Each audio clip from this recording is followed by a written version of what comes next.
right, well, with no further ado, here we are, lesson 192. Good morning. It's a Monday morning, middle of the summer. You guys, this is an amazing time to be alive. We are truly at the start, the very beginning, at the dawn of man's entrance into the universe. We're on the first planet that we've inhabited, and I'm telling you, we're going to make it out to others, so we're only the beginning of the human race. It's a good time to come in and be a part of what we're doing. It's a great time to start awakening ourselves. That is where we are at. I have to get off of some of these Zoom pieces so that looks right. One, Papa Joe's there. And since I've been traveling, I have rearranged my little layout for the live stream every single place that I've been at. And so every time I've got to just adjust things a little bit to get people back in the right spot and the names right in the right spot. Thank you for bearing with me while I get those. And I will read lesson 192 here. You stay there. And you're going to go over here. I'm sliding these windows around over here.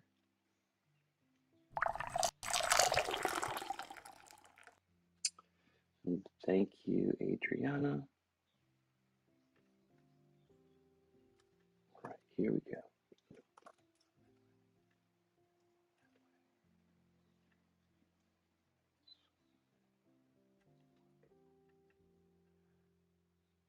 All right.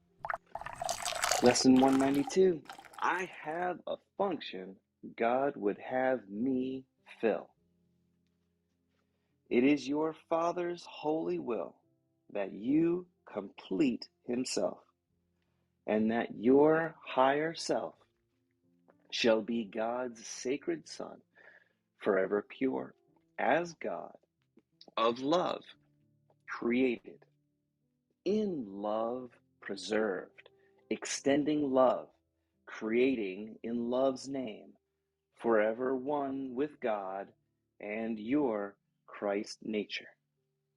Yet what can such a function of completing God mean within a world of envy, hatred, and attack?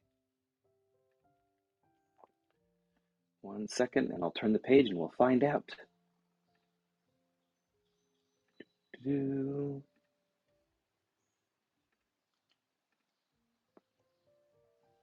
It starts out, therefore. So the question was, yet what could such a function of completing God mean within a world of envy, hatred, and attack? Therefore, that doesn't flow very well at all. Well, hopefully you guys get the gist of it here. It's your Father's holy will that you complete Himself, and that your higher self shall be God's sacred Son, forever pure as God, of love created, and in love preserved, extending love, creating in love's name, forever one with God and your Christ nature. Yet, what can such a function of completing God mean within a world of envy, hatred, and attack? Therefore, you have a function in the world in its own terms, which deal with the correction of envy, hatred, and attack that appear to exist here. For who can understand an alien language of fear far beyond his simple grasp? Forgiveness represents your function here in this world of fear. This world of fear is not God's creation, for the world the ego perceives is the means by which untruth can be undone, and who would pardon heaven. Yet on earth you need the means to let egoic illusions go. Creation merely waits for your return as your higher self to be acknowledged, not to be complete. Creation cannot even be conceived of in the world your ego perceives. Come to on earth. That doesn't read correctly. Let's try that again. Forgiveness is the closest that creation can come to on earth. For being heaven-born creation has no form at all. Yet God created one, the higher self, who has the power to translate in form the wholly formless. What the big S self, the higher self, makes are dreams, but of a kind of dream so close to the waking that the light of day already shines in that big S self's dreams, that higher self's dreams. And eyes already opening, behold the joyful sights, the offerings of these dreams, what they contain. Forgiveness gently looks upon all things unknown in heaven, like lack, limitation, fear, and separation, and sees them disappear, and leaves the world a clean and unmarked slate, on which the Word of God can now replace the senseless symbols written there before. Forgiveness is the means by which the fear of death is overcome, because death holds no fierce attraction now, and guilt is gone. Forgiveness lets the body be perceived as what the body is, a simple teaching aid, and the body is to be laid by when learning is complete, but hardly changing him who learns at all. The mind without the body cannot make mistakes. The mind without the body cannot think that it will die, nor be the prey of merciless attack. Anger becomes impossible. Where is terror then? Anger becomes impossible, and where is terror then? What fears could still assail those who have lost the body, which is the source of all attack, the core of anguish and the seat of fear? Only forgiveness can relieve the mind of thinking that the body is the Son of God's home. Only forgiveness can restore the peace that God intended for his holy Son. Only forgiveness can persuade the Son to look again upon his holiness as Christ's nature.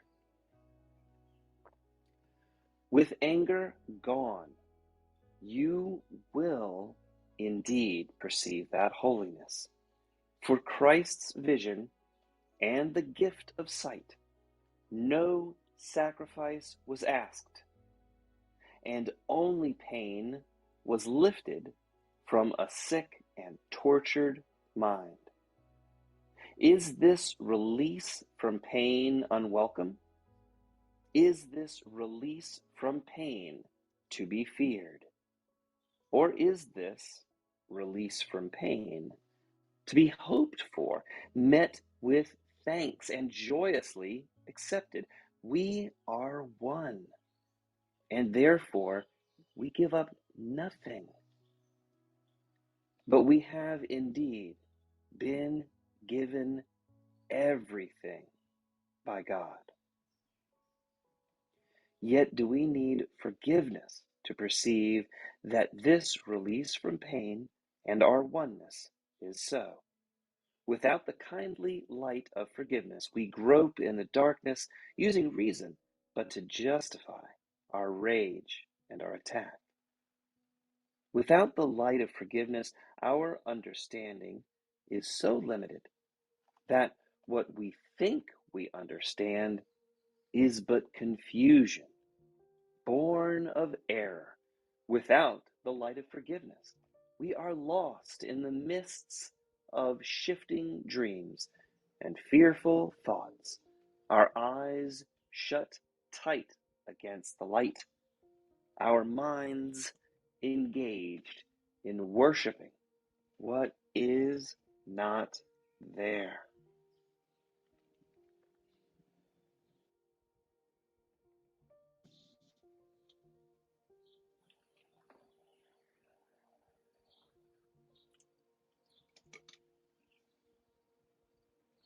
Who?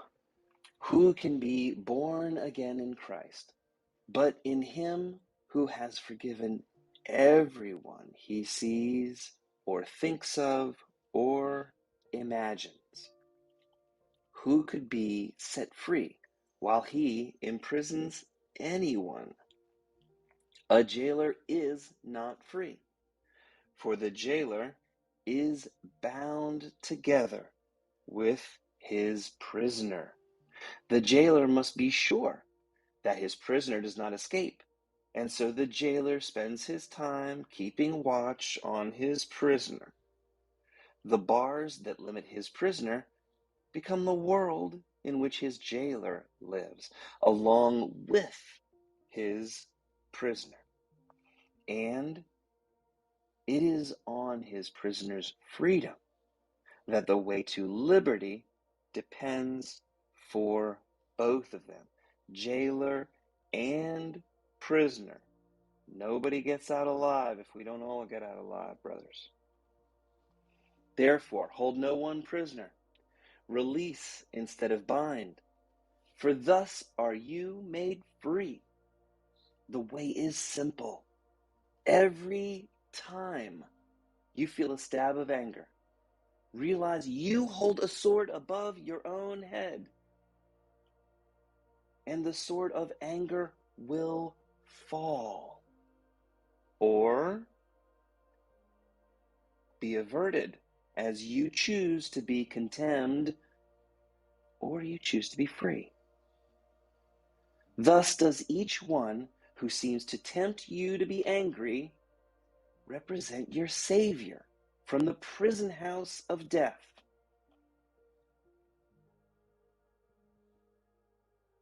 And so you owe those who tempt you to be angry your thanks and your forgiveness instead of pain and condemnation.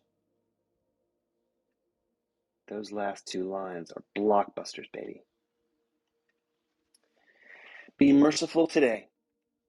The Son of God deserves your mercy. It is the Son of God, your brother, who asks that you accept the way to freedom right now. Deny God's Son, who is your brother, not his freedom and your forgiveness. His Father's love for your brother belongs to you. Your function here on earth is only to forgive your brother, that you may accept your brother back as your higher self's identity that you both share. Your brother is as God created him, and you are your brother, which is God's one child. Forgive your brother now his sins, or you will see that you are one with your brother. And you will see. Forgive your brother now his sins, and you will see that you are one with your brother. All right, that is the end of the reading. Thank you guys for joining me. I'm getting ready to read the notes. We've made it home, Adriana and I, so we should be back in a good audio area, and I hear that the audio is a little bit better up here on the stage where we all are. And I just want to say good morning to you. I'll get started on these notes right now. Dad, how's Mom doing?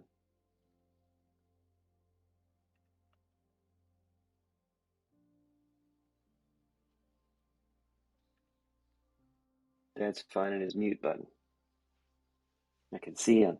It's over there, Dad, to the left. No, to your other left. Sorry, he's busy. All right, how about I read these notes then? Don't worry about it. I'm sure she's doing well. All right. I see the nod. All right, we got a nod. Looks like mom's doing well. I have a function God would have me fill, so I'm going to go fill that function while dad's doing whatever function he needs to do. God's will is that you complete God by being his sacred son, forever pure, created out of love, preserved in love, extending love, creating in love's name, forever one with your God and your Christ nature. Our function is to fulfill God's will. Yet this lesson asks what could such a function mean within this earthly world that is dominated by envy, hate, and attack? God, being a oneness of all that is abstract. God is love, God is formless, and the totality of the one self. God's creations are an extension of itself. We, our big S self, our higher self, have been given the power to translate into form the love which is wholly formless. In time, our purpose is to demonstrate love in form. We complete God by demonstrating with the abstract one self specific examples of various attributes of love, so that in this way God knows itself. On earth, our function is to demonstrate the attribute of love we call forgiveness. We would all agree that forgiveness is an attribute of love. Yet God does not forgive, because there is nothing outside of itself to forgive. If love is all there is, what is there to be forgiven? In heaven, the real world, there is nothing to forgive. In heaven, it is impossible for the abstract one self to experience the characteristic of love that we call forgiveness. Forgiveness implies a prior act that harmed another. Without a past harm, there could be nothing to forgive. An inquisitive mind might ask this question about love: how would love respond to something opposite of itself? Since fear is false evidence appearing real, it is not an attribute of the shared mind of God and was not created by God. Fear, if it was real, is love's opposite. We are an aspect of love that desired to demonstrate what it would be like to be love in a non-loving world. What would a loving response be in such a fearful world? It's easy to be loving to something that's sweet and nice and caring and cute and always helpful and kind. But what would love do in a world of seeming hate and fear? How would love behave when confronted by fear, anger, distrust, lack, limitation, and separation? We have freely chosen to appear in this play school called Earth that is dominated by hate and fear. Our function is to demonstrate what love would do in such an alien environment. We cannot make the false real. Fear and hate are not real to be an aspect, cannot be an aspect of love. We cannot magically transform fear and hatred into love, for to do so would be to make something that is false true. But we can make the dream of separation, which is the source of fear, disappear with forgiveness. On earth, forgiveness is a worldly form of love. Forgiveness ignores the false and realizes that the illusion of hate and fear cannot change what can only be love. Forgiveness does not change fear into love, but it does end the story that there is something outside of love that can alter love. Forgiveness makes fear disappear. In order to demonstrate the aspect of love called forgiveness, we had to come to a place in our mind's imagination that was foreign to love. We wanted to test and hone our skills of being love in form. It is no real test to love another who is kind, considerate, and loving, like Adriana most of the time, To love someone when they're being angry, needy, and fearful is really, really different. Time provides the medium in which love's opposite, fear, can appear to coexist with love. Now we really have a true test that will provide the feedback that we need to learn what love would have us do in such an alien environment. Grace. Grace is the acceptance of the love of God in a world of seeming hate and fear. How wonderful is that?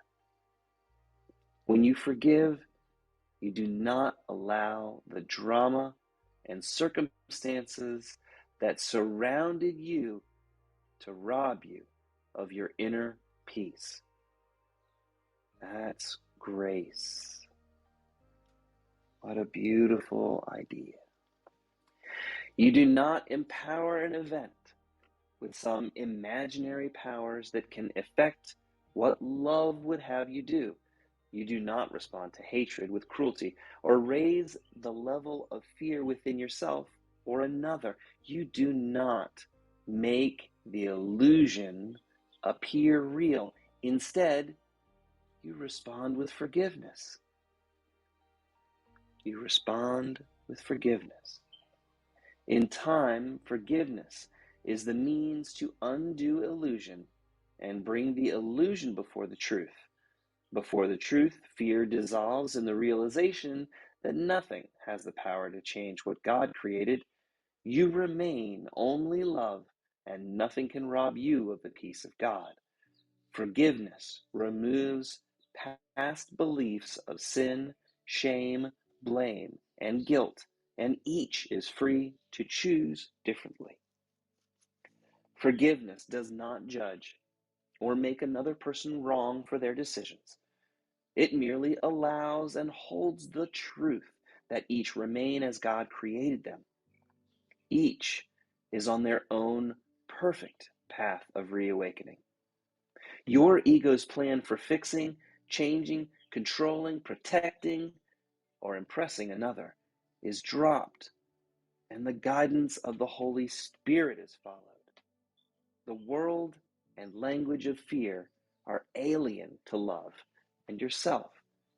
This is why the definitions for common words that are used both in this course and in this fearful world are radically different.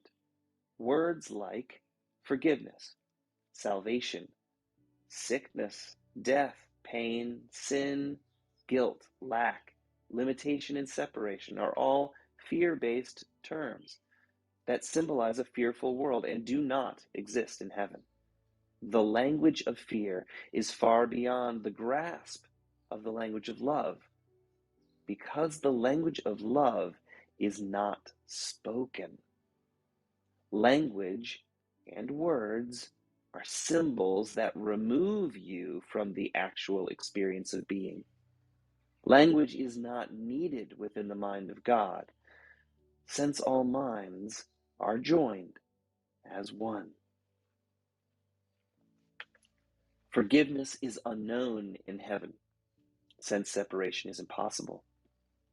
Yet without the body, you could not demonstrate love in form.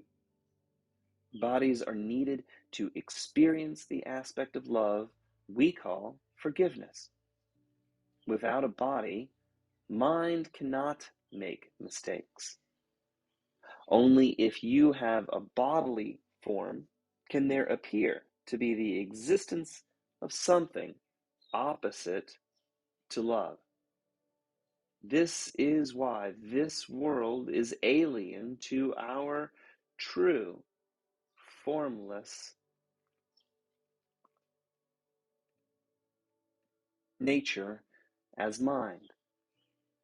Yet a body does allow us to demonstrate and experience how love would react to a world of seeming hate and fear. Creation or extension cannot be conceived of in this world of illusion. Forgiveness is the closest to creation that we can experience on earth. Since creation is born in heaven, it has no form. Yet God created us so that we could translate into form the wholly formless. The power within our mind allows us to experience being love in form. On earth, our function is forgiveness, our purpose is love, and our destiny is the peace of God. Forgiveness relieves the mind of thinking that the body is the home of the child of God. Only forgiveness can persuade a sleeping mind to look again upon its own holiness. Forgiveness restores peace to your world. Forgiveness ends the story of hatred, anger, and fear that must be undone before Christ's vision returns. To be born in Christ is to forgive everyone you see, think of, or imagine. Forgiveness is needed for another to recognize that they are too holy for love connects and joins. Forgiveness replaces the dream of sin with the dream of sinlessness and mercy. The body is no longer seen as the home of God's Son. Instead, the body is a teaching aid to help the learning process of reawakening from your fears. When learning is complete, the body is merely put aside. Without a body, there is no anger, death, or fear, for a mind without a body is incapable of making any mistakes. On earth, our function is to forgive our brother. When we do this, we both are released from our belief in sin and are joined as one. You cannot complete God while you insist on keeping one brother in the prison of your unforgiving mind. The unforgiving mind is the jailer of your brother and yourself. Both remained imprisoned by your belief in sin, guilt, fear. The only way to escape this prison is to forgive all. Forgiveness ends all illusions with the realization that there's nothing outside of your own mind that can rob you of the peace of God. By your forgiveness of your brother, you accept your brother back as part of your higher self and are joined as one mind. When you forgive, your world of hate and fear is transformed into a world of mercy and love. By your forgiveness, what once appeared as separate wills are joined in a common purpose, become of one mind. In the world of form, forgiveness is your function, and how your higher self completes God. You are the God of your world of perception. Forgiveness is the act of Godding in this world. When you are Godding, you are simply following the guidance you receive from the Holy Spirit to your question of what would love have you do? And that's the end of Tom's notes on 192. His question of the day: do you see yourself as God's completion or as God's mistake? You cannot be God's completion if you see your brother as God's mistake. And that is the end of that. Tom, I think we're ready for you.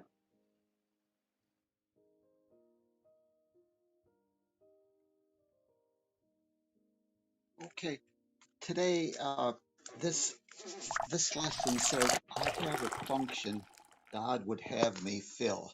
It also states that uh, in this world of seeming hate and fear, this world that we have that we use as our game board, so that we can experience and actually practice what love would have us do in a situation that's non-loving, that is a situation in which actually it appears that we are a body and we mistake the body for ourselves.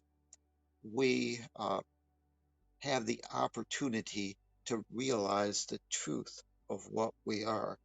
And so, and Lee started off reading the first paragraph that he read out of the I guess Blue Book or whatever. So he said it didn't make any sense. But if you had read out of, and he switched over, at paragraph two. But it said that yet what can be a function's meaning in a world of envy, hate, and fear, attack.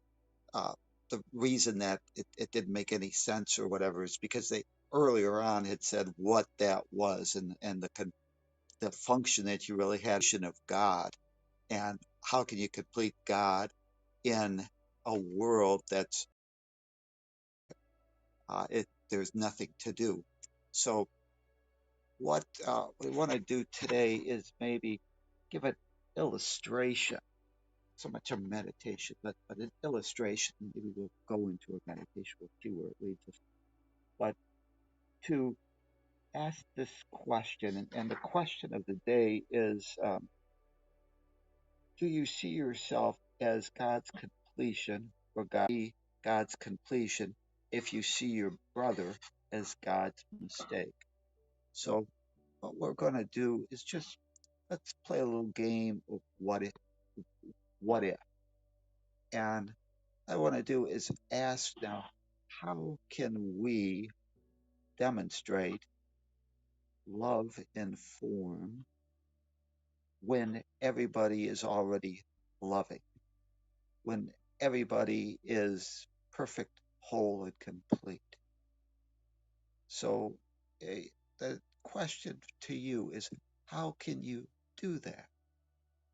And this idea that we came up with was the idea that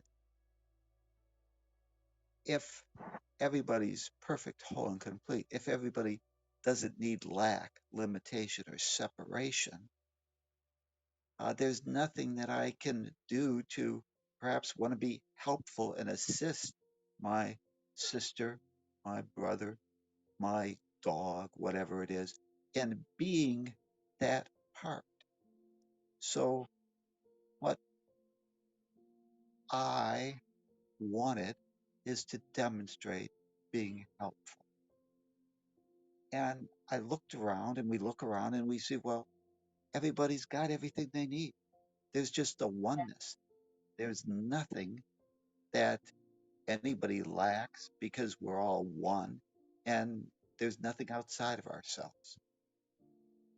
So let's take some imagination and let me pretend that there's somebody actually that is hurt, that's harmed, that needs my help.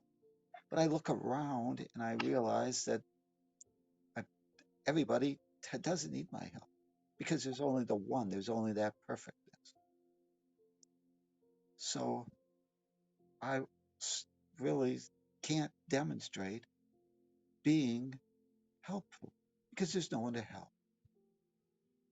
So I, God says, Tom, you want this experience? I said, yeah, I think it would be helpful.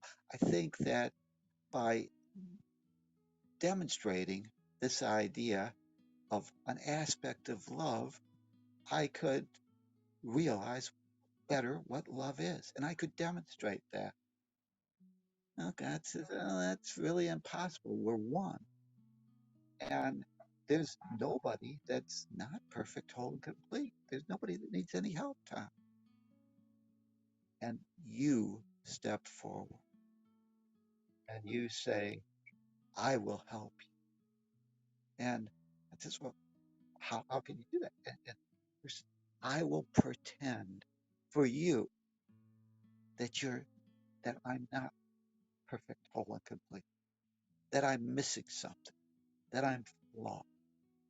And I will pretend that I need some help, or that I believe that I'm a sinner, or that I think that I need to earn my redemption.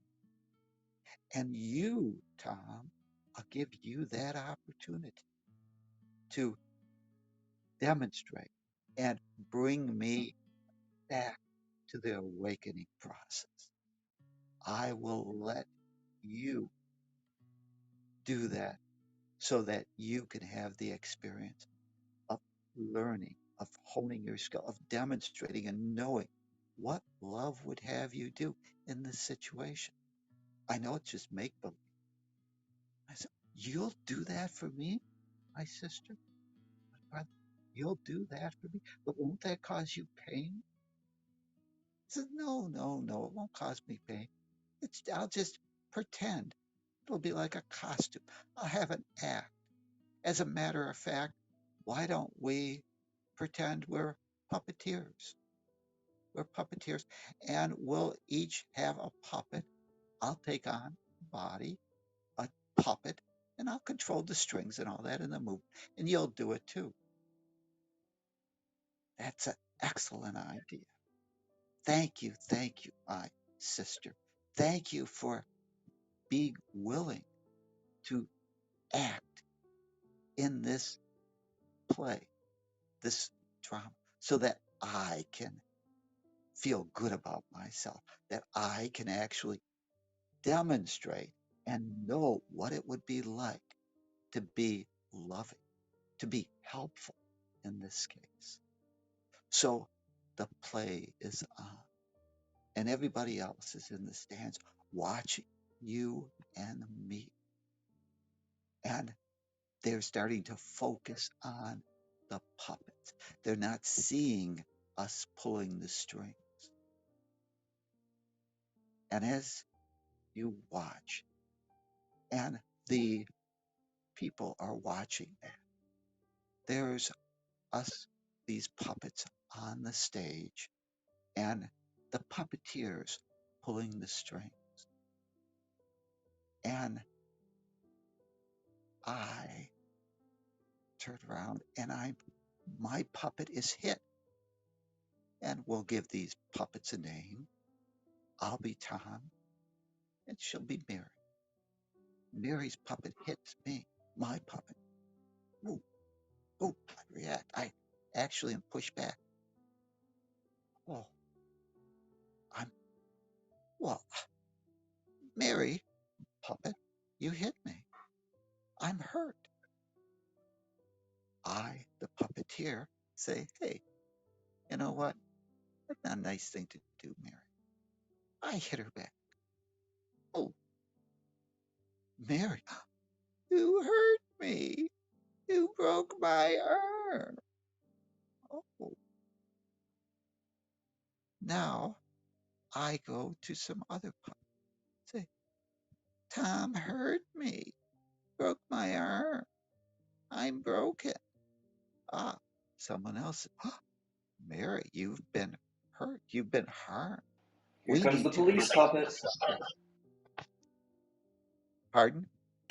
Here comes the police puppets. They come up. We need to arrest Tom. We need to arrest this offender.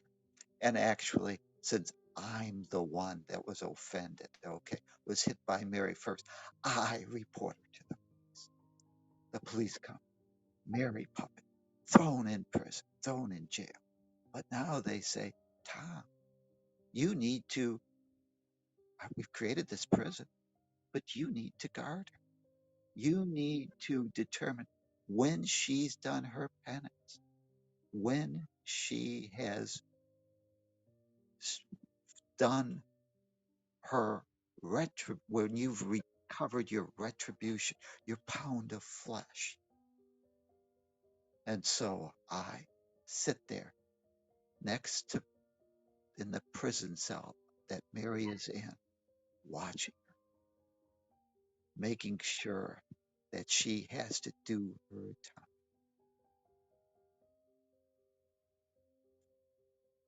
The puppets continue with this scene. Maybe even someone escapes, escalates. Who knows? But in the end, we're out there always trying to seek retribution, trying to seek to balance the scales, judging, deciding whether or not the scales of justice are balanced so that we can move on. But whenever I feel that I've extracted my pound of flesh from Mary thinks maybe like the Merchant of Venice, maybe she's, something extra has been extracted, something more than that pound of flesh. And Mary comes back to seek her own revenge. And it escalates and it escalates. And eventually the puppets forget that they are puppets. The puppeteers forget that they are pulling the strings. And you get sucked in to the drama. And one puppeteer acceler, ex, exaggerates or continues that escalation, escalation. Eventually, we realize that we're trapped in this cycle. We've made the puppets, we've taken on that belief that their body is ours. The Course in Miracles says forgiveness is actually a dream, a dream that's the end of all dreams. Forgiveness is the idea that we, the puppeteers, realize that the puppets are not ourselves. And therefore, all the things that happened on this stage were mere puppets performing, demonstrating, so that we could demonstrate what it would be like to be loving in a world where someone seemed to have needs, where they seemed to have taken on form, where they could be hurt. The puppeteers need to remember the truth. The dream, the forgiveness is realization that the puppet is not herself, that Mary's became or took on that role, that puppet, so that I could respond in a loving way. Whenever we started this journey, Mary had asked me, remember, Tom, when I strike you, when I act and seem to hurt you, remember that this is only an act. This is only so that we can have the experience of you responding in a loving way. And your promise to me when we entered into this agreement is that you would not mistake my puppet, the role that my puppet must play, so that you can get your wish of demonstrate what love would have you do when you're confronted with fear, with someone that's not cute, loving, that's someone that seems to not have your best interest at heart, that you would not mistake the role for what I truly am. Take a deep breath and become aware of this game token we call the body, this costume. And as you do that, think of a time when you had an experience with somebody and that they seemed to harm you, that you had a grievance.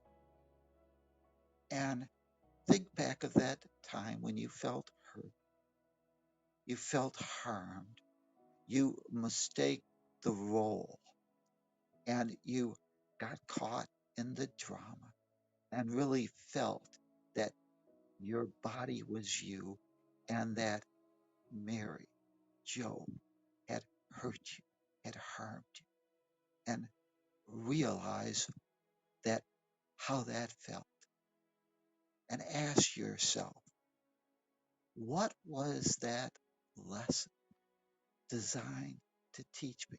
What was Mary, Joe, what role were they given so that I could learn some aspect of what love would have me do, what love would have me do in my own situation? What was I trying to learn? What was that role? What was that act trying to teach me? Was it trying to teach me that maybe this person was in fear and needed my assistance? Or was that trying to teach me that I was perfect, whole, and complete, and I didn't need someone else's approval, or that I was worthy of love? What was that trying to teach me? What lesson was it designed to teach? And as you realize what that role and those actors were trying to teach us, what we were trying to learn, and realize the learning lesson that it provides, we now realize that this play is all designed for our reawakening, for us to hone our skill. And we realize that Mary, Joe are mere actors. And we start to forgive. We start realizing that there was no one hurt. We were not the body. Nothing happened. Those were just mere costumes, roles. And that part of our learning is not to mistake the Son of God for the role that we as volunteers have come here to play. Forgiveness is not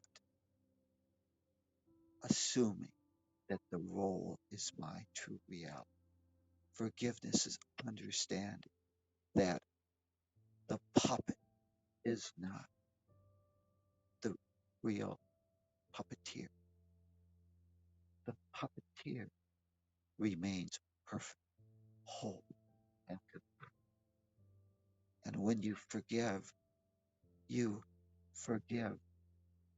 belief that you were not whole and complete, that you were separate, that you lacked, that there was something wrong with you, that there was something wrong with your sister, with your brother, with your world.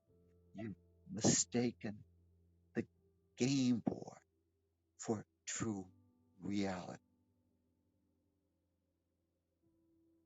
I have a function God would have me fill, and that function is not mistake this game board for the truth of what you are, what I am.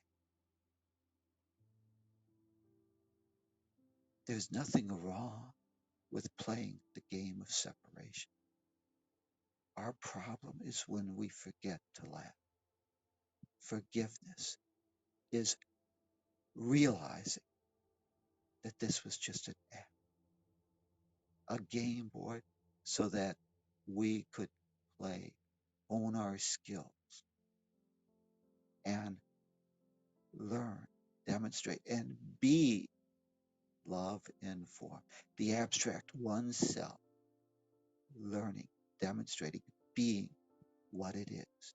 But in order to do that, we had to put on the costume, the role, and pretend we laughed, that we were separate, that we could be hurt.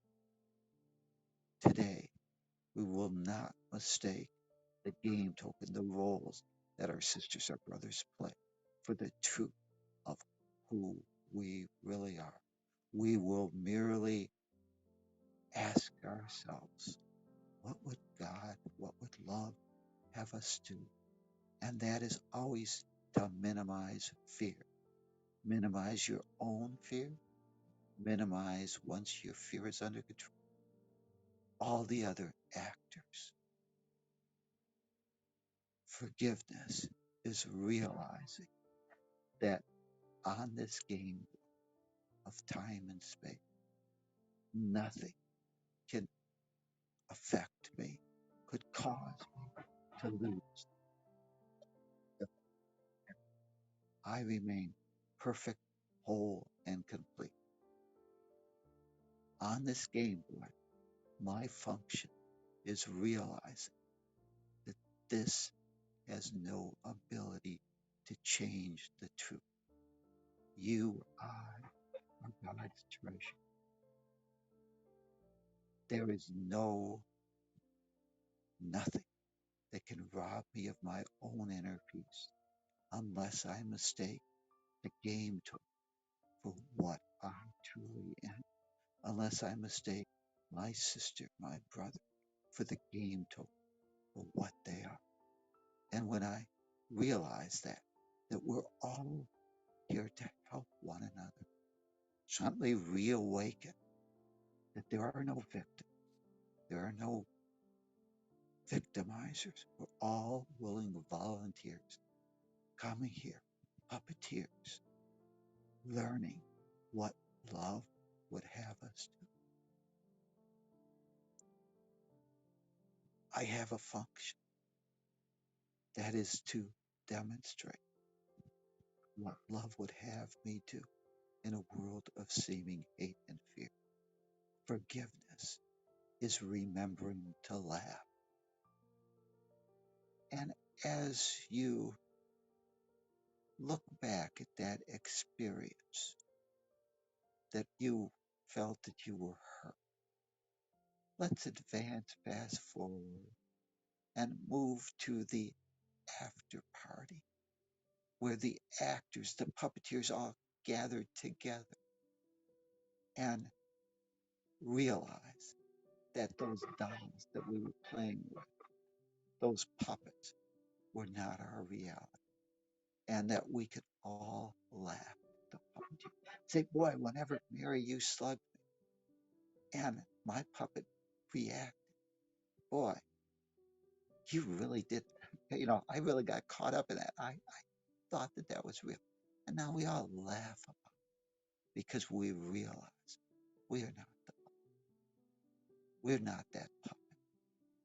We're all just actors learning, honing our skill, and in that after part where the cast gets together, they all laugh a lot, and there's a lot of joy and happiness as we reawaken to the wonderful roles that we played. We had played our roles and we helped each other hone our skill and reawaken. And as we now just look back at that story, realize that this is what we come here for. I accept the love of God, and I am that. I will not mistake today your game token, the role that you've been assigned, so that I could hone my skill. I will not mistake you, my brother, my sister, that role for your true reality. Today, I will remember to laugh. I will learn the learning lesson, hone my skills, and continue on my path of reawakening to the truth. And by my action, by my responding in a loving way, I will gently help you reawake to the truth of who you really are. I bless you because I bless myself. I take in the love of God and I extend that love to you. I forgive you of all the things that I thought you did that never happened. They were just stage plays, acts, so that I could learn, grow, and ultimately reawaken to my spiritual magnificence. Thank you, sister. Thank you, Mary. Thank you, Joe. I unlock the prison. You're free to go. For now, you have helped me reawaken to the truth of what I really am. Thank you, thank you, thank you. Thank Without you. you, I could not demonstrate. I could not learn. You're free to go. Thank you. I want to leave perfect, whole, and complete.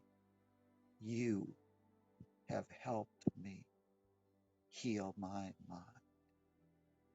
Thank you, my brother. Thank you, my sister. And with that, let's make the intention today to fulfill our function and not mistake the game tokens of roles for the truth of what you really are. God's treasure, an individuated aspect of the one self, reawakening to their true magnificence, reclaiming the truth of your Christ. And when you feel complete and you've made that intention, just take a deep breath and connect with this game board, realizing we're on it. We're going to play today. And let's have fun. Let's make it an exciting day and a blessed day. The God in me recognizes the God in you. Namaste. Thank Namaste, Tom. God in me recognizes the God in you too, brother. Thank you so much for that wonderful meditation. Really appreciate it. I got caught up in there. I gotta tell you, I felt like I was playing Mary. I was slapping you upside the head and I got thrown in jail.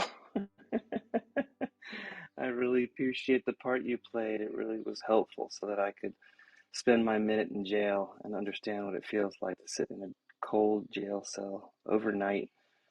You know how rough the blankets are that they give you there? I did play this part. I sat in a cold jail cell overnight, and all I had to keep me company was a copy of the New York Times, a Sunday edition New York Times. I read that thing cover to cover as I shivered under this wool blanket that looked like it was made of chopped up wool and tires. It was the roughest blanket I've ever had. So we come here to play our parts, and then we come to rise above our parts. And this course helps me minute by minute. In fact, that was the night, that was August 21st, 2016. That night I spent in jail was the last day that I didn't read from this book. I have read from this book every single day. My dad and I started reading it every single morning starting that time, and we have read it just about every single morning up till this day. And I guarantee you for the last year, I've recorded to this room what I've read from this book because this changed my life. I was entering a 5-year period of really tough growth in my life. I am so grateful to be 6 years away from that point right now, and heading towards 7 years away from that point. Growth happens from the hardest situations that we grow through, that we grow through. You know, diamonds are made only under a whole bunch of pressure, but they come out beautiful because everything's organized and lines up just perfect. That's the way a diamond is. That carbon just lines up so perfectly that it reflects the light and a brilliance we have a hard time replicating. I'm grateful you all are here with me. I'd love to know how this lesson is hitting you. Janine, how are you doing today? It's good to see you. Linda, how are you? How's Australia? Australia's great. Thank you. Wonderful. And yeah, I love this lesson because in terms of how it applies to me, I can say for sure that every single malicious actor who's attempted to destroy me or derail me has not succeeded. And I can say with, Yay. yeah, deep confidence that every act of racism, prejudice, bullying, abuse, harassment, discrimination has had no impact on how I've seized my destiny. And I just feel so grateful to get to this point where I am proud of my accomplishments. I have achieved incredible things despite lots of adversity and obstacles.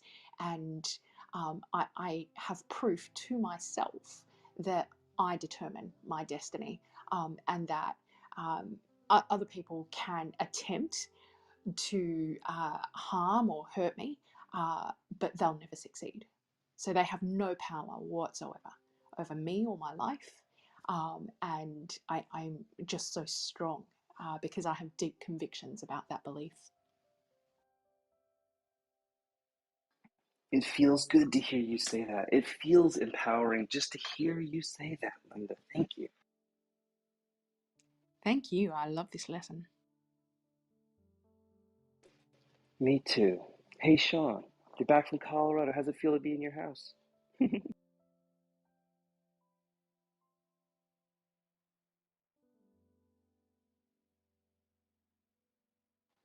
You're on mute, brother. Brother, welcome back to the world of having to mute and unmute yourself, Sean.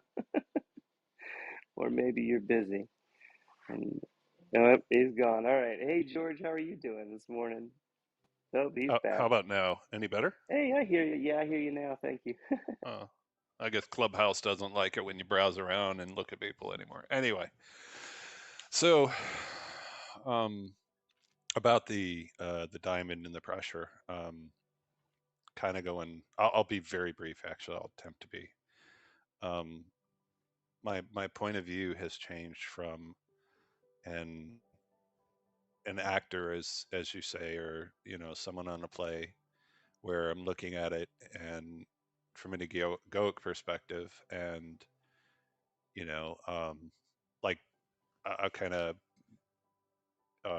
like my uncle passed away, and um, for the longest time, I looked at it as how can this person be taken from me, you know, and why did I play the role that I played in the end?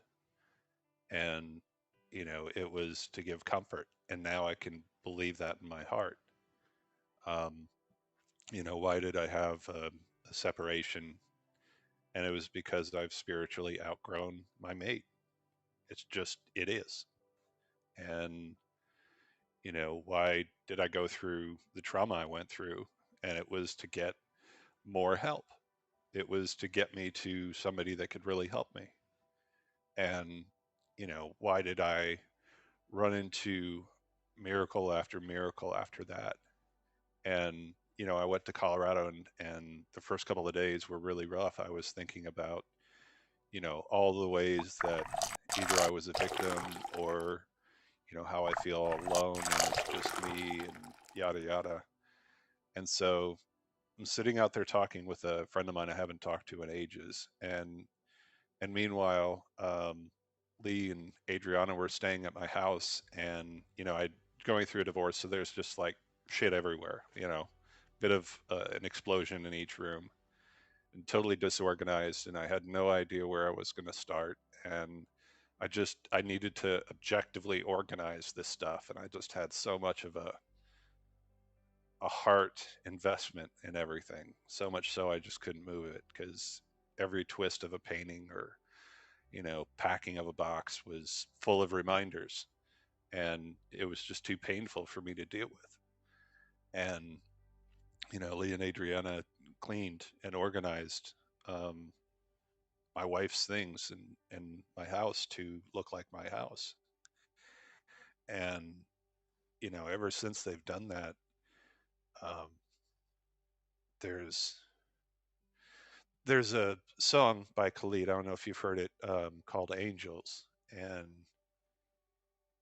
every time I hear that, I think about the angels in my life, you know, um, like Lee and Adriana, or, the people that have helped me out in different stages, letting me know I'm not alone, or being a friend, or being objective, being supportive, or loving. And now I'm on the other side of that, where I'm so humbled by the help and by the love and by the angels in my life that when I really think about it, it's so amazingly humble, and they've been there all along.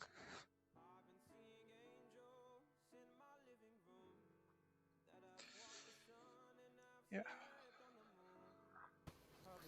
You have to know that the day that you talked to Lee and you said to Lee um, that we can go to spend these days in your house, that was a rough day for me. And you were my miracle because in that moment, I was having a hard time with my mind, and I was feeling all these sort of fearful things inside of me, and I felt really in fear. And then Lee came up and said to me, "Well, we have to spend. We have to book a hotel when we go to Raleigh because we are not going to fit in my parents' house. We are too many." And I didn't know that, and I felt more afraid, and I start to really feel like, my God, now we have to spend this money in the hotel and whatever. And I felt really like in fear. I don't know, I can't even explain why, but I felt really alone. And 5 seconds went by, and then you just talk. He talked to you, and everything was sorted out. And I was like, "What a great friend he is!" And I said to myself, "My God, he's an angel. What a great friend." I don't have friends um, uh, that long in my life, and you two are like brothers. And I have always admired those kind of relationships. Every partner that I had has a friend like that, has a friend from high school, from his childhood, and they have been like brothers. And I have never had that. I have good friends, and I had friends that can do those kind of things for me. But here in the States, I don't have anybody like that yet. And you were my miracle, my friend. When Lee came to me and he said, "Well, I just talked to Sean and we can," and he was really, really, he's gonna, yeah. And I was, oh my God, and every fear that I had, and every hard moment that it was in my mind went away. I mean, you were my sunshine that day. So, my friend, this is not something out of the blue. It's just a reflection of who you are. I really, really appreciate that you share with us the feelings that you're having about it, because I want to acknowledge that it is the same that you did for me. And it's the same that you probably have been doing for everybody around you, and you can even know it. And now it's just a resonance of who you are. Yeah. So you are a very, very, very kind soul, John. So I'm really glad to hear you. Thank you, Adriana. Oh And my God. I can feel more now that, it's one thing, giving to people and being there for people. And, it's just kind of been my way of being. And I have a friend of mine, Lane, that I met last night. We had dinner and all that. We get together and cook. It's just fun. And she's like I am. She's taking care of a mother with dementia.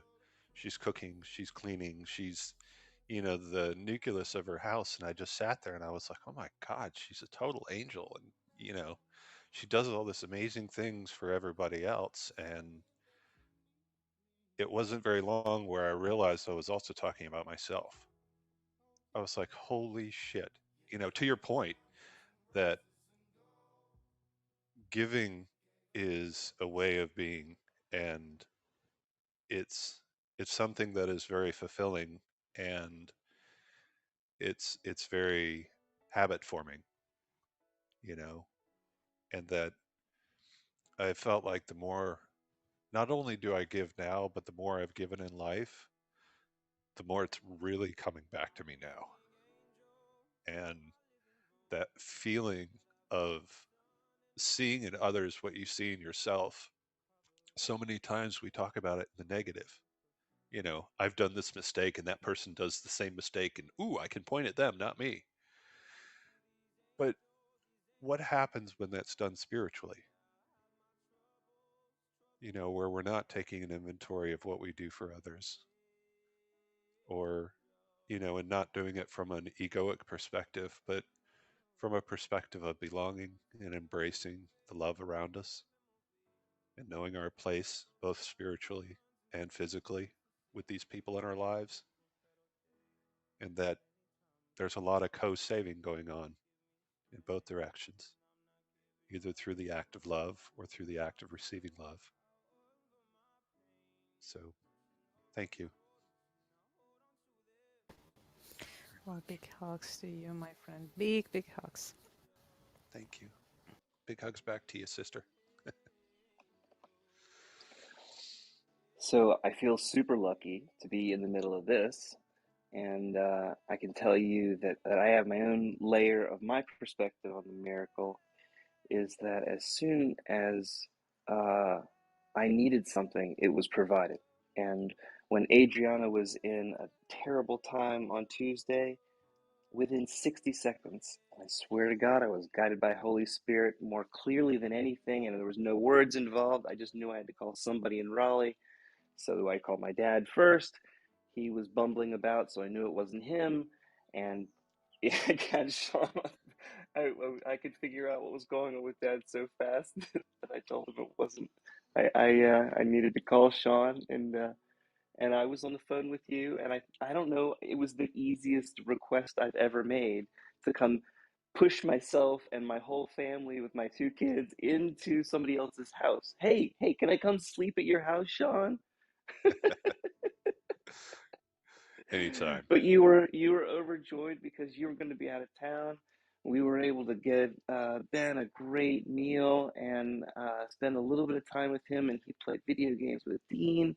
Dean was thrilled, and then oh, ensued. oh, I'm getting all choked up here because I know this is exactly the type of miracle that this course teaches us to produce. Yeah. This is exactly what we're here for. Our brother's going through a difficult time and in a difficult position, and we are in a position to help them. And sometimes it's with money, and sometimes it's with cleaning, and sometimes it's with cleaning up memories. And you can see a person's footprint in a household. You know, it's pretty easy sometimes to distinguish between a man and a woman. For instance, the woman might have things with hummingbirds on them and that look like earrings, for instance, or a lot of scarves and pictures. Those are pretty easy. Men, 3D printed skulls. Lots and lots and lots and lots of 3D printed skulls, and not even 3D printed skulls, regular skulls too, pottery skulls, and 3D printed all kinds of stuff. The coolest 3D printed stuff. It needs a museum. He's got so many cool 3D printed stuff. A 3D Millennium Falcon. It's like a foot and a half. It's awesome. A castle that glows in the dark. Such neat things.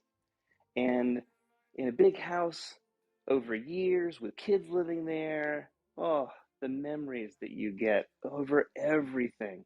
And everything, like every painting is slightly ajar. And as soon as Adriana said, we should get rid of this, she's living with ghosts. It's like I can see it everywhere. And I could see it as soon as she started talking about it. So she suggested we clean up, and we were 2 hours into it before we had full confirmation that it was okay to do it. But just knew it was the right thing to do. And I, when I walked in, I knew it needed to be done, but I couldn't. I was scared to touch your stuff and mess up something because it's hard to know where somebody is in the process. But I know where my brother is in the process, and I figured it out. And Adriana unlocked our ability to help Sean in a way that few people get an opportunity to help. And it was a joyful thing to do. And maybe 4 or 5 hours later, we were 90% done. I'd gotten the leaf blower going. I'd cleared out most You of the should stuff see that made a Lee. run to the He dump. looks like the Ghostbusters with the with the leaf blower. Do. He went all over outside your house, blowing leaf all over it. And it was, oh my God, where this guy came from, because he was really like on the task. And I Mhm. was just, oh my God, you did his office. And he said, yeah, of course, I know where my brother is and whatever. And I was, oh, this is so cool. And we would spend the morning having fun cleaning all We the knew we things. were It was making a miracle. We knew we were making a miracle. It was the best. Like you participating in something, this is like the best thing you could do for this person. I couldn't pay you better to stay at your house. Like there's no rent I could pay that would be better than this. It's the best. It It's the is. best. And And then he died because then he got sick. oh yeah, that's true. Yeah. And actually there, thank God we Oh my had your God. house, man, because honestly, if you're sick in a hotel, ugh, you're sick at your parents' house, maybe, but my mom, I got her sick, and ugh, colds, you know, wear your masks, people, wear your masks. I spread my cold out to everybody. I love to share. So Adriana's upstairs sick now. Mom's sick down there. Dad, how's mom doing? Is she okay? Have you figured out how to come off of mute, Papa? Here he comes. Hello. If you don't get out of mute, close the app and open it up again. That's exactly what Clubhouse has been doing lately. Well, I see the frustration in his face. He'll figure it out. Anyway, Sean, I want you to know it was a high honor to be able to do this for you and to be able to help out. And I'm really, just really impressed with your son, your Ben. Ben was just couldn't have been more polite and nice and kind, and just he's a smart boy. You should be proud of the father you are. Done a great job. Thank you. Thank you. And thank you for proving there are angels. And there have been angels around me the whole time. That was the breakthrough that happened with that act. And that's why I'm just so floored and humbled. And so thank you. It was and is and will be observed every day. So thank you again. Your mom is feeling better, and we're um, still going on our trip, leaving this Thursday for Oh boy, oh 11 boy. days, celebrate our 50th anniversary. So exciting, Papa. Wonderful. Yep, Congratulations. thank you. Well, our marriage is kind of strange. It's Susie and I are very, very different from each other, and still are different from each other to this day. And it's been fascinating, sometimes frustrating to learn the differences. She's very consistent, and sometimes I'm a flibbity gibbet because I have several, 4 or 5, 10 ways to creatively solve a problem, and Susie just wants it fixed. Yeah, And one will do. one will do. It's choosing the right one. I got a cable from Amazon this yesterday morning, which I put in the back of my computer because it had been just every minute it went black for a second,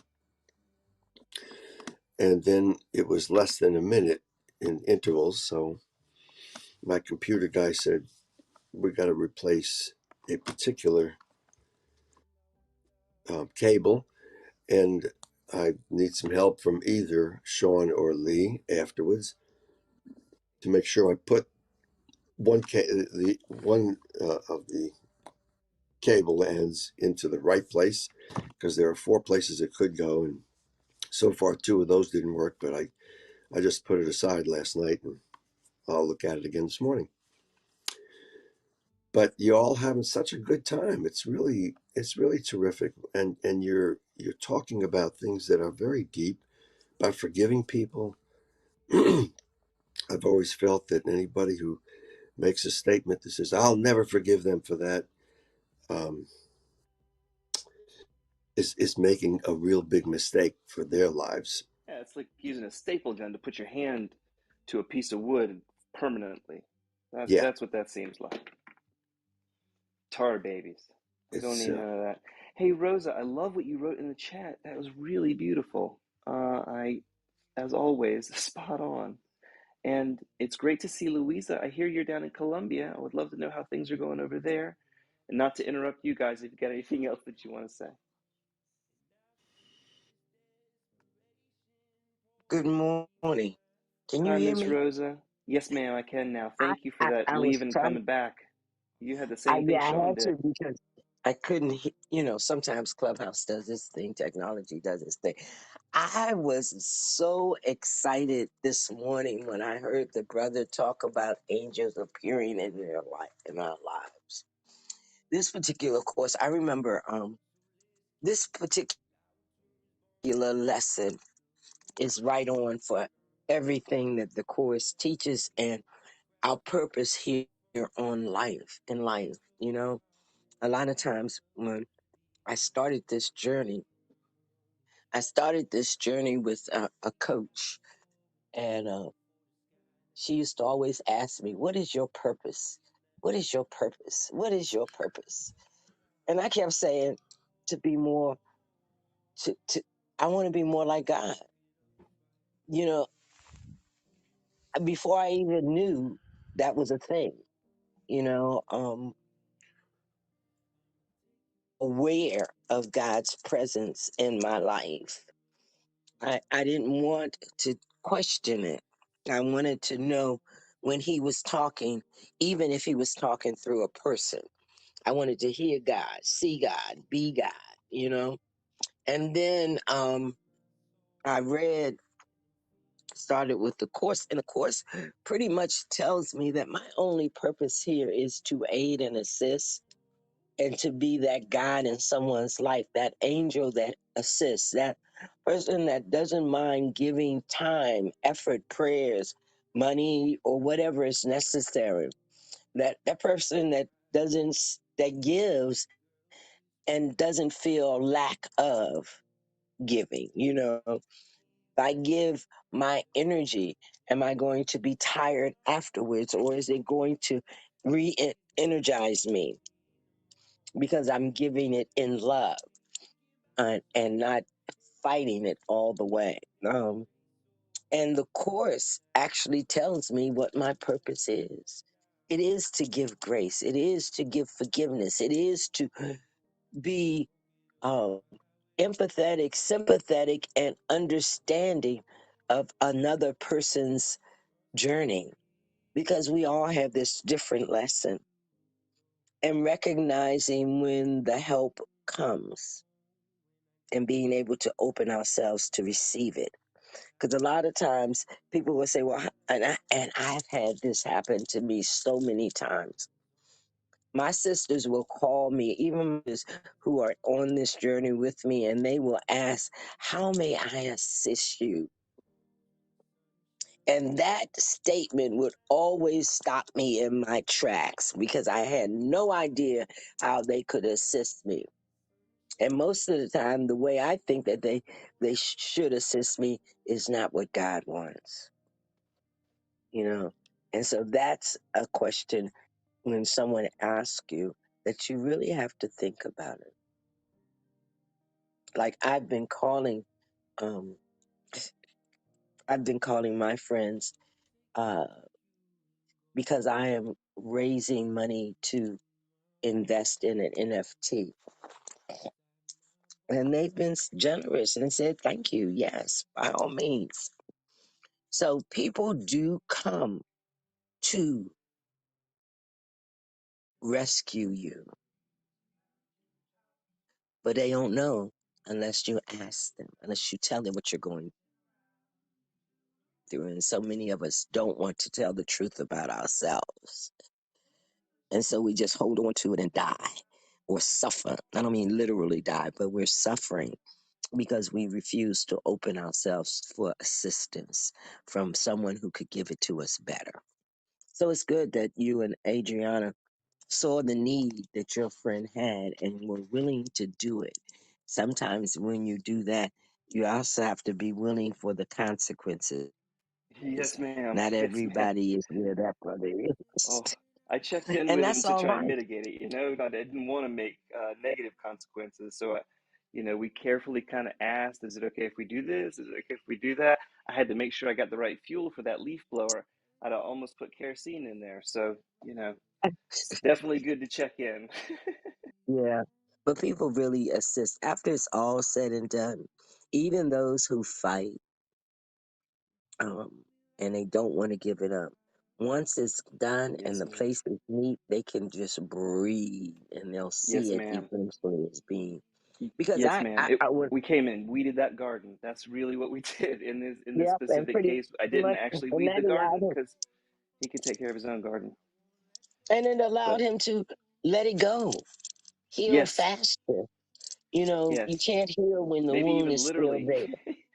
This might make it easy for him to move to a place that would fit his lifestyle. Now his son's getting ready to graduate from high school. Ben's going to graduate in December, and he'll be off to college. So I mean, Sean will be alone in a big old house.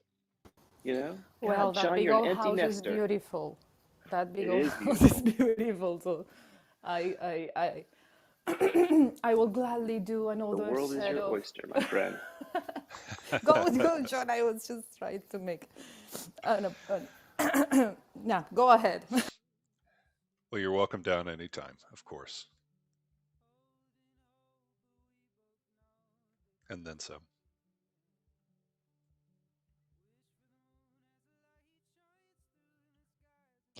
This is so inspiring. I'm 38 years old and I've never done a favor for anyone.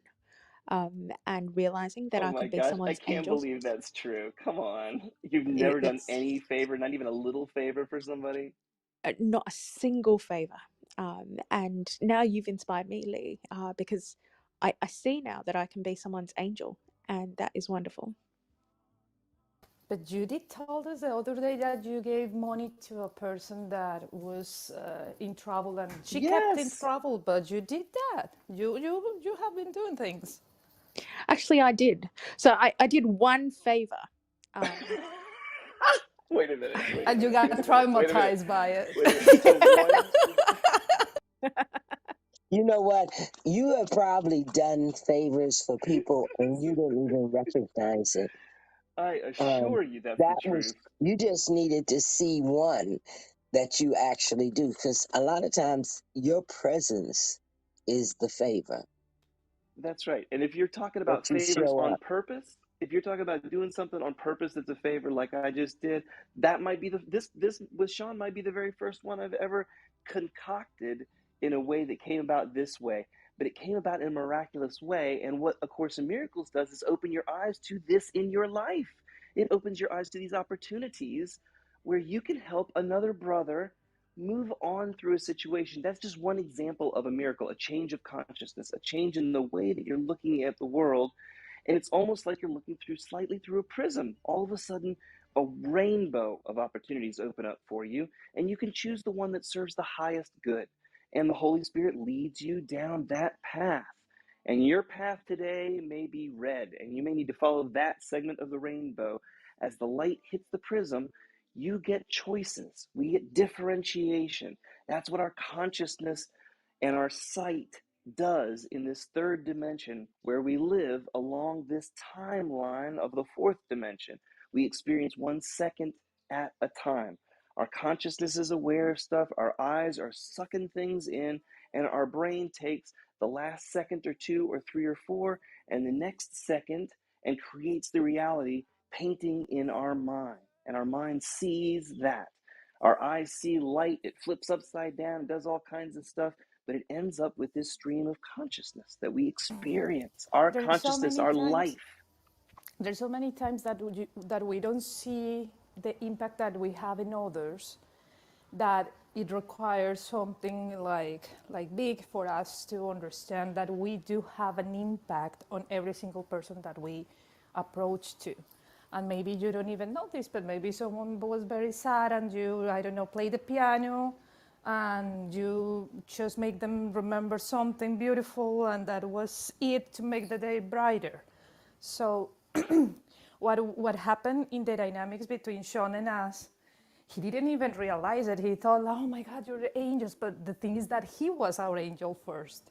Because when I was sitting here crying because I had my mind filled with fears and things, the only thing that I could do was close my eyes and say, God, this is fear. Please take it away. I don't want to feel like this. I don't know where this is coming from. And now this situation came in my table and I don't know what to do. I'm so afraid. Please, God. 5 seconds later, the call between Lee and Sean, and we have a great vacation. So it's beautiful because it's not that we encounter a specific situation uh, to bring joy to his heart. No, he gave us first. That it's giving and receiving is the same thing.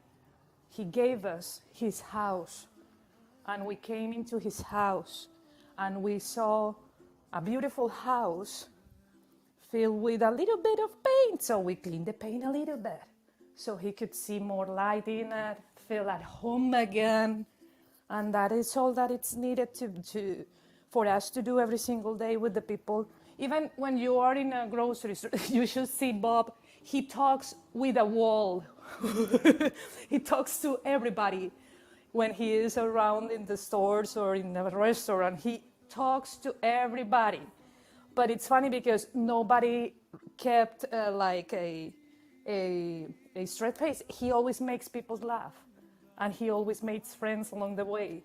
And maybe he never encountered those people anymore in his life, but he It's like made walking around with the mayor, isn't it? yeah, At or the with a ice cream beauty shop. queen, He just goes right or up to the with, front. with a beauty He's queen. right up there. Come on, everybody. Let's come up to the front with these guys I just met for the Yeah, first time. They want me up here with them. yeah. It's So beautiful. It's so beautiful. it's that kind of dynamics, sharing a smile, sharing a good, a good perception on somebody, even if you don't know them. Gracie yesterday we were stopping in a grocery shop before we arrived home, and she saw two people walking, a couple walking with a with a really strong colored hair, like really in a specific gothic Hmm. looking, and she Lots loved of that, and she earrings, yelled to those people, lots of "Hey, I shiny love your clothing. hair!" And those Oh, they people were brightened up like super sun. happy. And she They said did you that, see their smiles on their faces? Like yeah, they and she had said, things in their "Who? teeth and Him?" all kinds of piercings. What is funny is Yes. that the lady Oh, this said, is funny. Yeah. "Who? Him or mine?" "No, both." And they both laughed and said, "Yeah, cool, They both whatever." had And different that color those kind of mohawks. One things. was blue and one was pink. Yeah, Both completely unnatural colors, but they came alive with Grace's yeah, they came compliment. alive. Yeah, Yeah. they And they came were alive. beautiful. They were Yeah, beautiful in their own way. It was really, really, what a wonderful trip we had. yeah. Was a Good wonderful vacation. trip. And Wonderful. today is Monday morning. We're back at work, everybody. It's 8:30. So thanks for being with us and being here as a witness for all the stuff and all the miracles that have kind of happened in my dad's life over the last year. July 4th was the first day that we started doing this, and we've been here every single day since then. I have met Adriana. She's moved into my house and become the love of my life. And I don't know. I couldn't ask for more right now. I got a great day at work to go to, and I hope you join us tomorrow. I will read lesson 193, and if you need a reminder today, come back to the lesson for the day. You can come back to the website. It's up at the top of the room. A Course in Miracles.live. I stream out to YouTube every single morning. There's a library there of every single lesson we've done, a recording of every single morning that we've had since January. I really only met Adriana on January 6th, but I've got records that go back in YouTube that go back to most of these streams, and everything goes out to our Facebook group too. Come join us in our Facebook group. If you click on the link at the top, there's links to all that stuff, as well as Tom's book. I read the lesson from the purple book or the blue book most of the time, but the Course in Miracles is kind of in the lessons is mostly unchanged. Most days I will read from Tom's book that used to be A Course in Miracles Workbook for Dummies, but Amazon made them change his name, and so it's actually called now Understanding A Course in Miracles Workbook.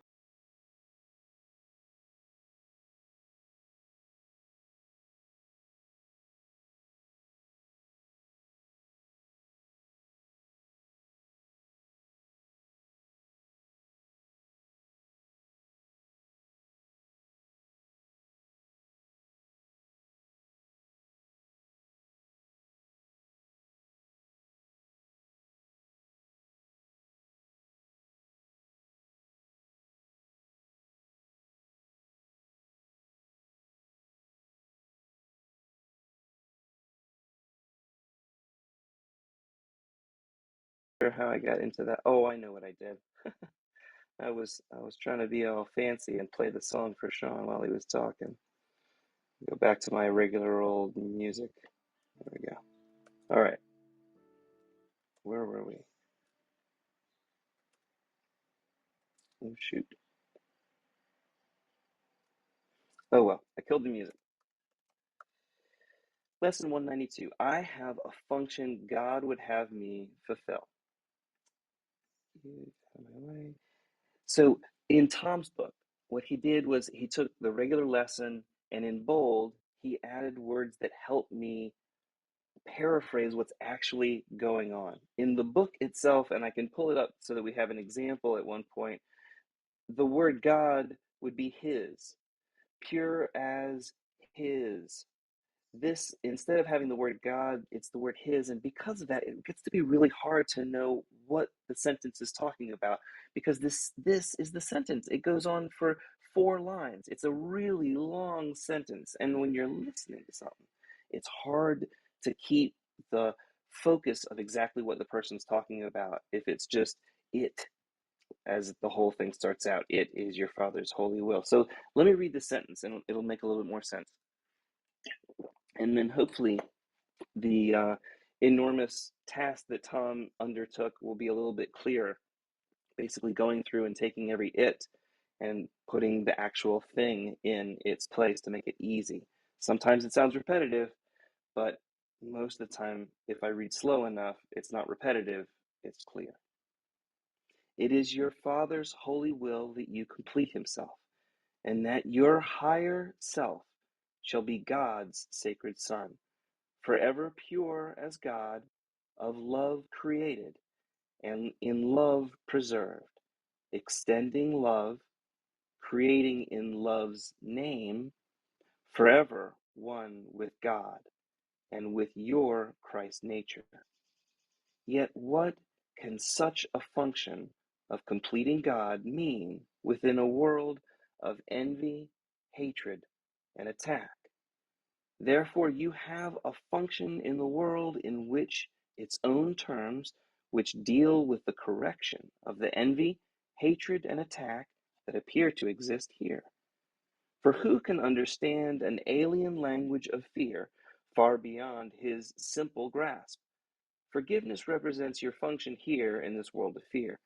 This world of fear is not God's creation, for the world the ego perceives is the means by which untruth can be undone. And who would pardon heaven?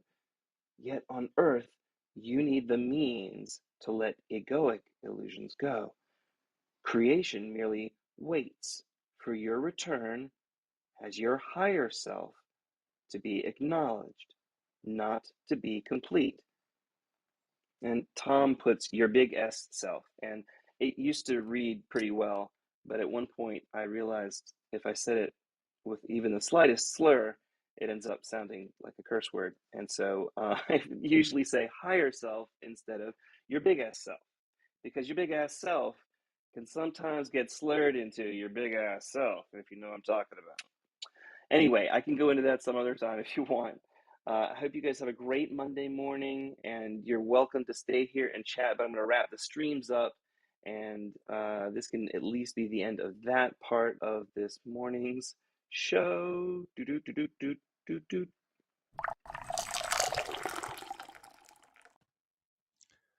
That's right. Be your best to be your big ass self. I like it. That's right. That's right.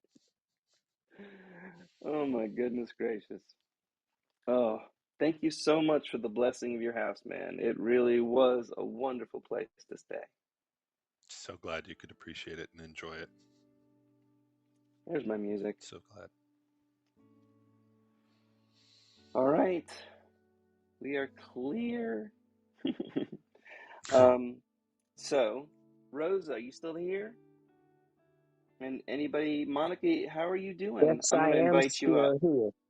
Okay, I good. How am have you still been? here. I wish we'd stopped to say hi to you when we came through DC. We came through DC so fast on the way home, and we were all sick, so it's a good thing we didn't stop to see you. But No, next time we we come did through, we wasn't so fast. We was stuck in traffic. It was crazy in oh my God, Washington. you're The right. We traffic. left Oh, on Friday. We hit DC at like noon to, traffic is how did, it was the whole afternoon actually, terrible DC in through DC at Baltimore. noon. And we were there, DC through Yeah, Baltimore, all the way through Philly. We were in traffic the whole damn time. We couldn't have timed it worse. I know. It is terrible down here in this DMV area. Next time, just call me. I'll Yes, meet you ma'am. wherever you are. Oh, we had a beautiful lunch with Janine and Miss Rosa. Oh my God, it was a really, this trip was miracle after miracle and it was wrapped up in ego and all kinds of other stuff. I got so many demonstrations of this course. It was really, really a great trip. I can't wait till the next time you come and then we all can meet. Perhaps that's something that we should plan this in 2020 or 2022 or 2023. We should just meet and have dinner somewhere. I was gonna I would say we love all that. should meet somewhere, like have a little mini conference, sort of. Exactly. We should Yeah, that pick would a be Mhm. fun. place and meet That all would be there. My great. my cousin Jonathan has a house outside of Philadelphia. It's kind of central, but we'll figure it out. How about that? I think that'd That be sounds like a winner. wonderful. I'm game. I, All I right. can catch the train or bus, I or think Janine could pick we'll me up come on as her close way. to you as we can. Something. Well, Somebody I'm coming in through New DC. Jersey. I'm in Oh, New you're in New Jersey. Jersey. No. No, Yep. I'll meet you there. Just let me know in We'll advance. work it out. We will work it out. Yeah, we'll do Man, a what a conference. blessing. We'll do a What a blessing. conference. This is the first week post July 4th, Dad. What a difference a year can make. Hold on tight. Hang on tight because you ain't seen nothing yet. You're You know, right, it's Rosa. funny, Before. guys. I got back together with Bernard in January. So a lot of stuff happened in January, huh? I Oh, That's expected that's to right. see him at interesting. lunch. Next time, I better see him. Yeah. You ain't got no Yes. excuses now. What day in January? You remember, Janine? What day in January? What day? You know what? I have to look back at our little notes and Oh, our nice. texts and stuff. Yeah. Yeah, I do have to had to go back in and remember when was the first day that I January 6th. wrote. Yes, yeah, yeah. But when I was trying to remember when was the first time that I reached to him outside Clubhouse, and that was it, January 6th. Oh, so you reached out to him when you first met him, Adriana? She professed her love to me in a page-long Yeah, well, he email. was the A one who said page worth that. of I'm God, I can't believe this. I've Yeah, never done this before, but I'm just writing you to say that you are a nice person and you represent the light and I love you, I love you, I love you. It was so beautiful. All I could do Well, was say yes. That's yeah. all I could do. I confess that she I made couldn't you an take offer him you out of could my not head. refuse, huh? I would have been an idiot. I was not an idiot. All right, there we go. Oh my My God. mom did Yeah. not raise an idiot. That's the one thing No, she your can mom claim. did great job, and your mom is amazing. I love his mom. His mom makes me laugh all the way